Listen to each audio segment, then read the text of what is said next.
அதுபோல நிலந்தாய்வாளி காவிரி அற்புதமான திட்டம். நாங்கள் மத்திய அரசு போராடி வாதாடி திட்டத்தை நிறைவேற்றன்னு சொன்னேன். மேட்டூர் அணையிலிருந்து வெளியேறுகின்ற நீர் கடலில் போய் கலக்கின்ற வரை நீ பார்த்தீங்கன்னா 2 பக்கம் நகரங்கள் இருக்கின்றன. நகரத்திலிருந்து வெளியேறுகின்ற அந்த மாசுபட்ட நீர் நதியில் கலக்கி நதியில் கலந்து நீர் மாசுபடுகிறது. அதே அப்படி மாசுபடுகின்ற நீரை ஆங்காங்கே பேபி கால்வாயின் மூலமாக அங்கே ஒரு செம்பு கட்டி சுத்தப்படுத்தி ஆற்றில் விடுவதுதான் இந்த நடந்தாய்வாளி காவிரி திட்டம். இது மேட்டூரிலிருந்து வெளியேறுகின்ற நீர், அதே போல் பவானிசாலிலிருந்து வெளியேறுகின்ற நீர், அதுபோல் உங்களுக்கு நொய்யல், அமராவதி இந்த ஆறிலிருந்து அங்கிருந்து வெளியேறுகின்ற நீர் கடைசி வரை கடலில் கலக்கின்ற வரை நீர் மாசுபடாமல் தடுப்பதற்காக நடந்தாய்வாளி காவிரி திட்டத்தை உடனே அதுக்கும் எந்த இதுவும் இல்லை. இது இல்லை இப்படி பிரதான திட்டம் கோதாவரி காவிரி இணைப்பு. அந்த இணைப்புக்கும் எந்தவித நிதி அதாவது எந்தவித அறிவிப்பு இது இடம்பெறல. இது மிக மிக முக்கியமான திட்டம். ஏன்னா அண்டை மாநிலத்தை நம்பித்தான், நம்ம நீருக்கு அண்டை மாநிலத்தை நம்பித்தான் இருக்கிறோம். கோதாவரி காவிரி இணைப்பு திட்டத்தை நிறைவேற்றப்பட்டு விட்டால் இந்த நீர் பிரச்சனை நமக்கு இருக்காது, குடியிருக்கு பிரச்சனை இருக்காது, விவசாயத்துக்கு நீர் பிரச்சனை இருக்காது. இதைத்தான் அதிமுக அரசு இருக்கின்ற பொழுது கடும் முயற்சி செய்து பிரதமர் வரை கொண்டு போய் அந்த திட்டம் அதாவது நாடாளுமன்றத்தில் கூட்டத்தில் வெளியிட்டாங்க. மேதகு ஜனாதிபதி அவர்கள் வெளியிட்டார். ஆனால் இந்த அரசு அதுக்கு உரிய முயற்சி எடுக்கல.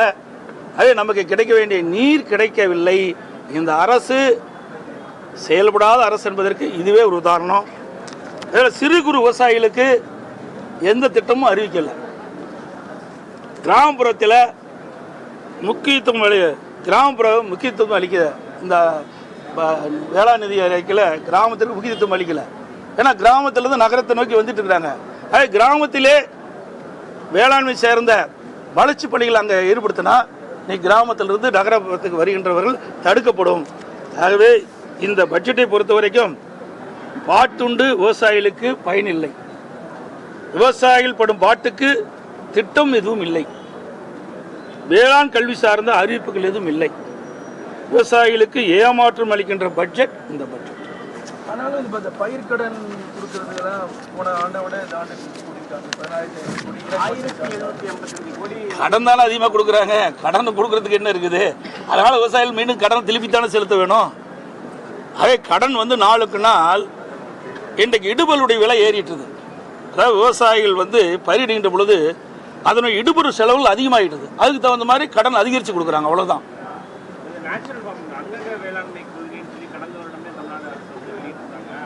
அதான் இயற்கை சார்ந்த விவசாயத்துக்கு எந்த அறிவிப்பும் இல்லை, நிதியும் ஒதுக்கல, அறிவிப்பும் காணாம். நான் ஏற்கனவே சொன்னேங்களே, இவருடைய அறிவிப்பு என்ன? 2021 சட்டமன்ற பொதுத் தேர்தலின் போது இன்றைய முதலமைச்சர் எதிர்க்கட்சி தலைவர் திராவிட முன்னேற்ற கழக தலைவர் திராவிட முன்னேற்ற கழகத்தின் சார்பாக தேர்தல் அறிவிப்பு வெளியிட்டாங்க. அதில் தெளிவாக சொல்லியிருக்கிறாங்க. அதாவது விவசாயிகள் பயிரிடுகின்ற கரும்புக்கு ஆதார விலையாக 1 மெட்ரிக் டன் கரும்புக்கு 4000 ரூபாய் வழங்கப்படும் என்று. இப்போ வெறும் 215 ரூபா தான் கொடுத்துருக்குறாங்க. மத்திய அரசு நிர்ணயிக்கப்பட்ட விலையோட 215 கூடுதலாக சிறப்பு ஊக்கத்தொகை கொடுக்கும் அறிவிப்பு கொடுத்துருக்காங்க. இது விவசாயிகளை ஏமாற்றுகின்ற ஒரு செயல் தான். இது பிற மாநிலத்தை ஒத்துழைப்பை நாட வேணும் இந்த அரசாங்கம். அதிமுக அரசாங்கம் இருக்கின்ற பொழுது இன்றைக்கு தெலுங்கானா முதலமைச்சரை பார்த்து எங்களுடைய அமைச்சர்கள் பேச்சுவார்த்தை நடத்தி அவர்கள் சம்மதம் தெரிவித்தார்கள். சகோதரர் வேலுமணி அவர்களும் சகோதரர் ஜெயக்குமார் அவர்களும் நாங்கள் அனுப்பி வச்சோம். இந்த தெலுங்கானா முதலமைச்சரை பார்த்து இந்த கோதாவரி காவிரி இணைப்புக்கு நீங்கள் உதவி செய்ய வேண்டும் அவர்கள் ஒத்துக்கொண்டார். அதே போல் தெலுங்கானா முதலமைச்சரை ஆந்திரா முதலமைச்சரை சந்தித்து சகோதரர் வேலுமணி அவர்களும் திரு ஜெயக்குமார் அவர்களும் அமைச்சராக இருந்த பொழுது அம்மாவுடைய அரசு இருக்கின்ற பொழுது அனுப்பி வைத்து அவருடைய பேச்சுவார்த்தை நடத்தினார். அவர்களும் ஒத்துக்கொண்டார்கள். மத்திய அரசும் இந்த திட்டத்தை அமுல்படுத்துவதற்கு விரிவான திட்ட அறிக்கை தயாரிக்கின்ற பணி துவங்கப்பட்டது. ஆனால் மாநில அரசு அதுக்குண்டான உதவி செய்யாத காரணத்தினால அவர்கள் அது அப்படி கிடப்பில் கிடக்கு.